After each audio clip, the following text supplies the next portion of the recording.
Hello and welcome to another Artis Opus tutorial. My name is Byron and today we're going super classic in terms of our subject matter, which is Ultramarine / Primaris tanks. This is the side of a tank, you can use it on an entire tank, obviously.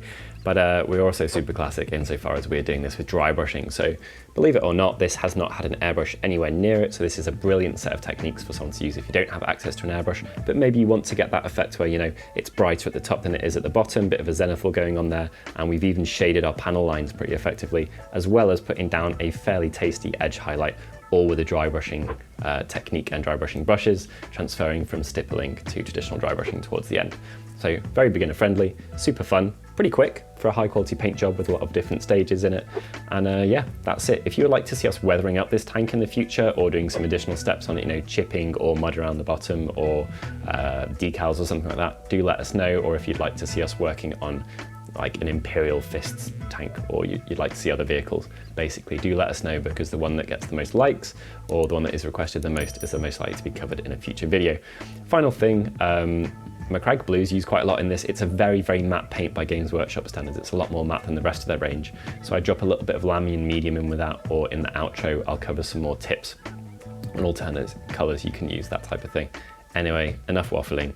Let's jump in and get some Series D action on the go.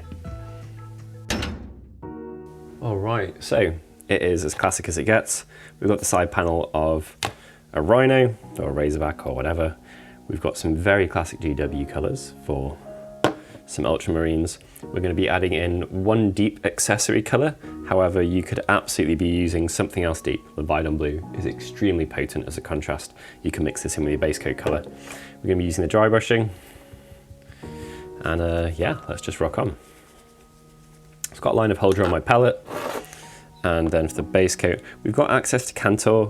I might use that for some shading stuff later as a mix, but this is the ultramarine color, so let's get it on the go. Using a fair bit of it, so I'll make sure I've got quite a lot on my palette, and as normal, you can see me twisting it into a big stringy line on my palette there with my very old Scoopy size 5. This is the brush that gets all the heavy tasks. Now, even though it's a base coat, don't want anything saturated. I've got 2 drops of water in the dampening pad rather than 1, because we are looking for a high quality base coat here. I'm just going to pull these together.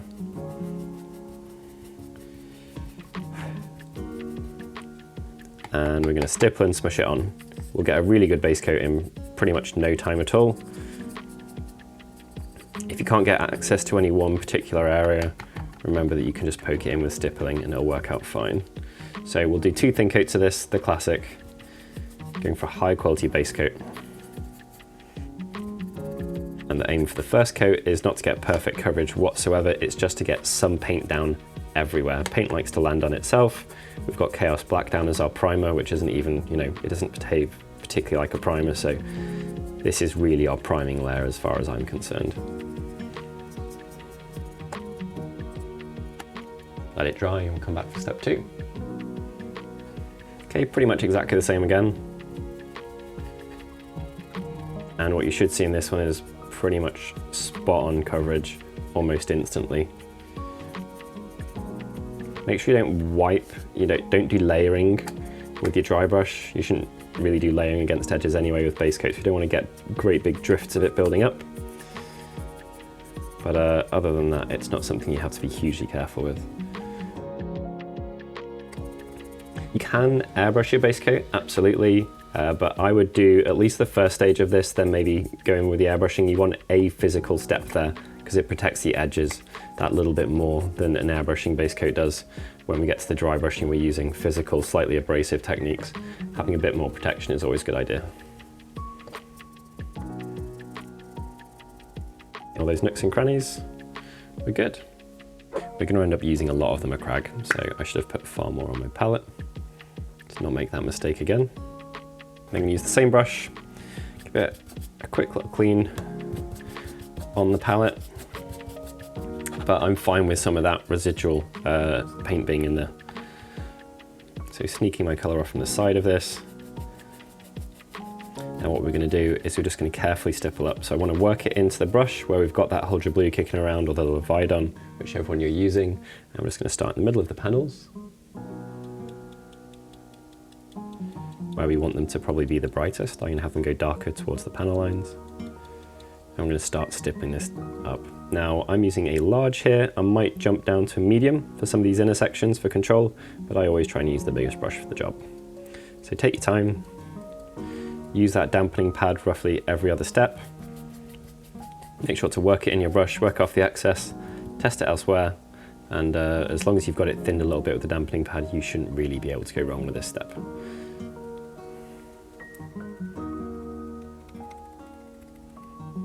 So hopefully we can see here, I've got it in the middle of the panels. So you put down the big block, and then once you're happy with the amount of paint that's on the brush, being not too much left, that's the point where I come in and start kind of fading it towards the edges. So base coating is done all over how we were describing. One really important step is to begin gently, like these lower sections that we want a bit darker, we don't want to be completely untouched, especially by quite an important stage like this. So the step that I'm going to do here is really important, and it's just going to lay a foundation for the following steps. Test it on my finger, nice and light. So I'm going to begin doing some traditional dry brushing. Now the reason for this is that I want to soften that transition up to the edges for our next step, and you don't want anywhere to be untouched by this. So even though we've hit those panels, we've got the fade towards here, this edge here, for example, we want to hit that with this, just to make sure that we have a transitional step for our next one. So this soft buffy dry brush all over, catch every single lip. I'm not lighting this hugely from any particular one direction, so I'm going to hit all of them equally and you know, softly but consistently. You can use circular motions if you find that helpful. I often do the buffing stages. Softer, both in pressure and in terms of the amount of paint on the brush and how dilute it is always going to be preferable. Especially in beginning steps, you're not going for punchy coverage, you're just trying to lay some good solid foundational steps.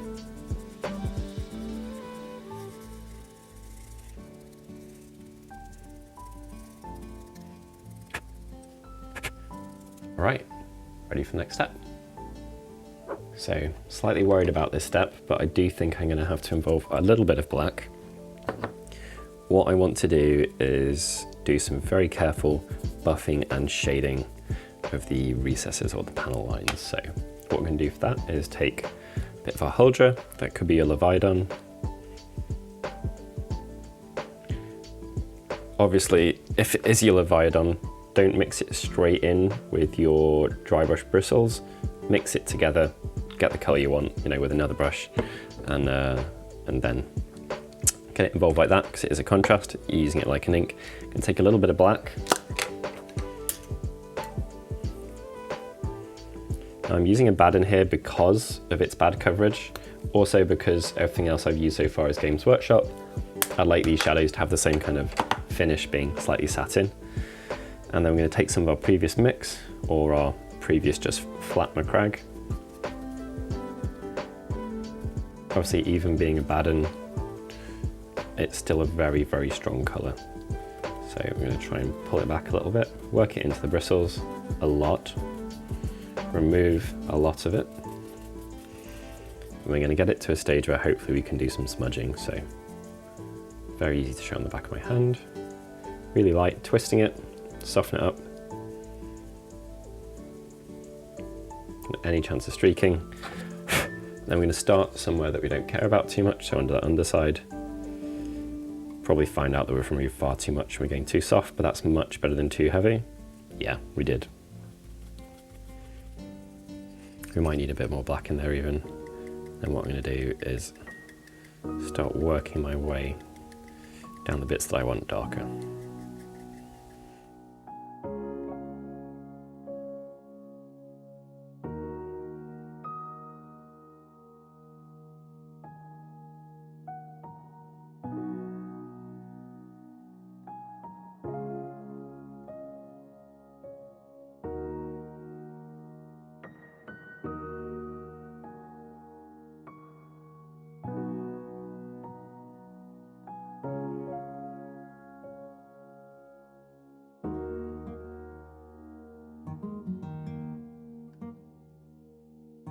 camera makes this look like I went a little bit heavier than I did. I did go a little too heavy in a couple of areas. I decided to spot around rivets a bit, basically. So what I'm going to do now is take the same brush, which I've been using on the small sections, which is the small, give it a little bit of a clean. This is just to get some of those darker colours out of it that we've been using. I could probably be using the large for this. And I'm just going to repeat our pure MACRAGGE step, gently buffing over the edges, and this is to bring any edges back. Same reason we used this last time, basically. So areas like here, and here, where I've darkened them, I want to make sure that my edges at the very least are getting pulled back up. So you see that nice little edge highlight has appeared there. It's this all over, just a buff, concentrating on edges, and it's going to soften up all of what we did before and probably make it look like we could have gone significantly darker. We didn't have to worry about being as delicate, but that's what it's like. So this all over every single edge, just like we did the last time. In fact, you could probably miss out this step on the previous one and just do it like I am now, I guess. Benefits of hindsight. Okay, yep, every single edge, pure MACRAGGE blue, keep it thin, use the dampening pad, soft application all over.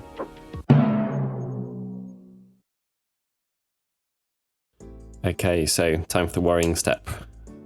Obviously we've been using a lot of MACRAGGE blue, most of which has ended up on my hand and my palette, small amount on my model though.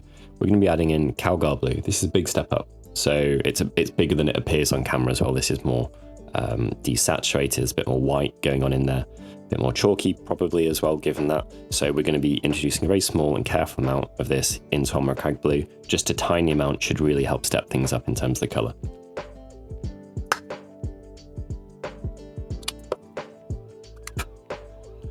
That is so much brighter. Hopefully there on the palette, that now gives an indication of just how much brighter it is.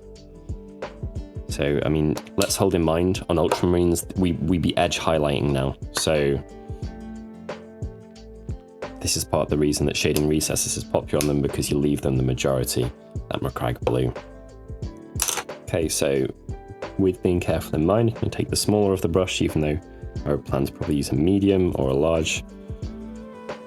Remove a little bit of the last step, but not get obsessive about it. Okay, so I'm going to take MACRAGGE and see how much this affected. Quite a lot instantly. Right, we're fairly dilute, so things shouldn't be too extreme. Let's do a little test somewhere that's going to end up quite bright. We're just looking to pick up kind of the middle of the panels, and then we'll be concentrating majorly on the edges. So stuff that is towards the top of this, middle of the panels, you know, really far away from any lines. Middle top sections here, here, here on the smokestacks, but not at the bottom. So yeah, quite a lot of patient work. We are trying to achieve a pretty high-end result here, but considering the amount of steps we're getting kind of in one go, we're still going quite fast. So a combination of stippling in the areas we're looking to bring up. Do a little bit of wiping as well, as long as you're confident in the paint's behavior and color at this point.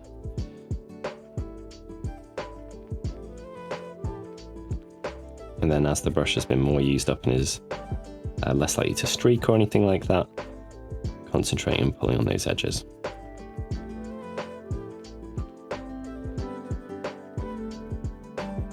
You can see I'm not going too far towards the bottom.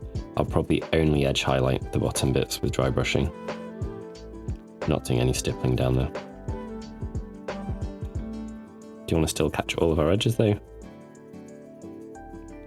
Yeah, so like that. So I'm going to do this and then increase the proportion of the lighter blue, of the CALGAR blue.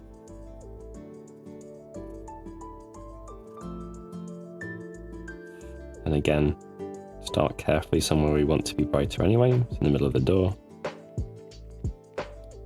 We're looking okay there. See, it's a little bit smeary. Because it's dilute, it shouldn't matter too much. If it wasn't dilute, that would be a disaster.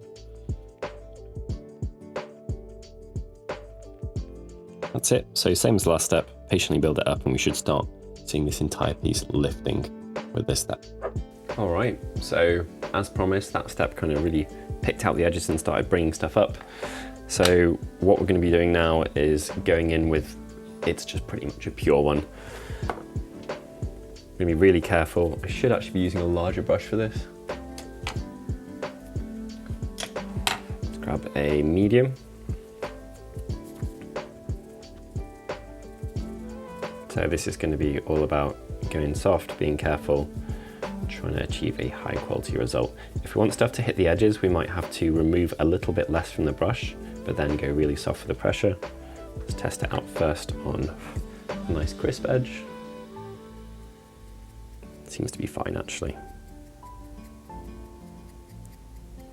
It's doing edge highlighting for us beautifully. I think, yeah, we're at a stage where we don't have to be crazy careful with it. In sections like this, where we've got details that are kind of working in all directions, we should be able to buff up a little bit. Okay. So again, because we've put down those transitional steps before, this isn't it isn't as likely to go wrong. As long as you're thorough with the previous step with dry brushing, each following step you'll do a better job of. Do want to avoid, I'm not sure if that shows up here on camera, hitting the middle of these sections with any buffing. Because this is so much lighter, it's really going to show up. So we are specifically trying to hit edges here. Using soft pressure, using angles, turning it around a lot with our non-painting hand, making sure that we're hitting things from the right perspective.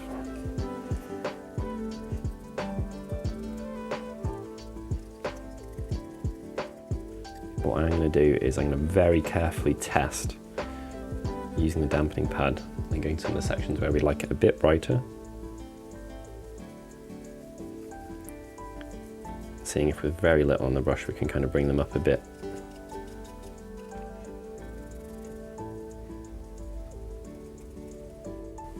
Tiny bit, but it's probably not worth risking. Catch the edges around grills and stuff like that. And then it's time for us to transition. We'll just stick with the same brush. Very carefully going to go to FENRISIAN grey. This is kind of the spot colour.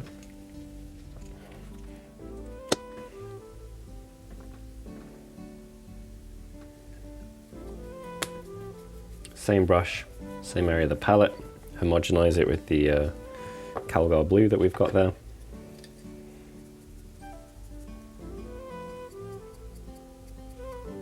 And that should really pick things out very noticeably in pretty much one quick pass. So optional step here, grab the small and I'm going to try and give it a pretty decent clean. Okay, barely got anything leaving now, just a tint is absolutely fine. So FENRISIAN, which should be pure. I'm going to mix this on a place on the palette where I don't have any of our previous colours. Work it in extremely thoroughly. Probably too thoroughly. End up too subtle, and then with very, very light touch, this is going to do our final edging for us. We just want it on the edges. You could even concentrate this on corners that are particularly prominent.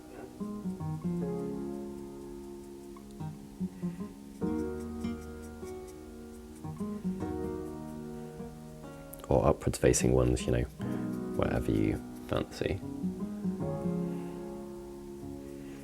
I'm going to do vertical and horizontal ones facing upwards, but none facing downwards.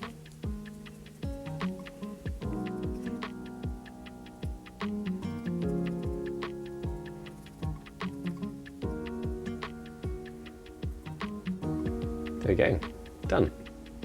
Optional final step, got a bit of our first blue mixed with ABADDON black.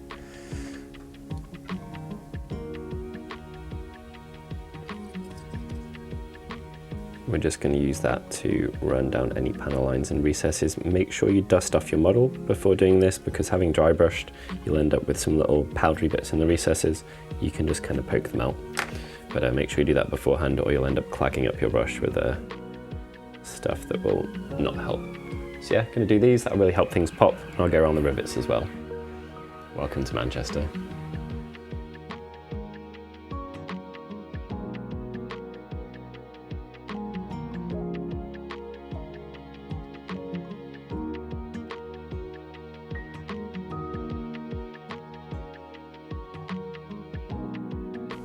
Okay, so we are done. Turned out really well, very pleased with it.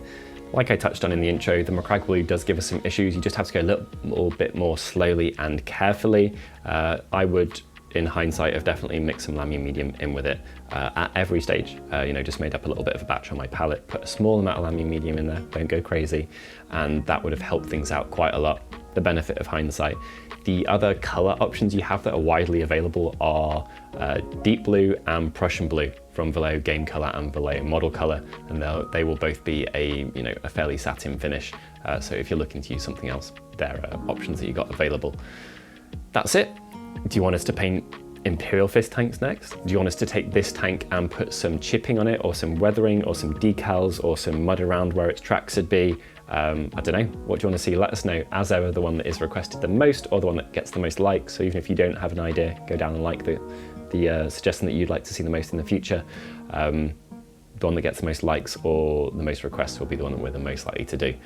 We're absolutely going to be looking at some previous suggestions from our last video. Rust seems to have been very highly requested. I think that's the leader at the moment, and also OSL. So hit us up with your suggestions. Please like, please comment, and please subscribe. You can do that to the left here. Also, there's going to be a couple of relevant videos linked somewhere over here, I hope. If not, I'm probably getting mirrored right now and flipped because I'm an idiot. Anyway, these videos are ones that we think are relevant, so jump in and use those at your heart's desire. Thank you very much for tuning in. We'll catch you in the next episode.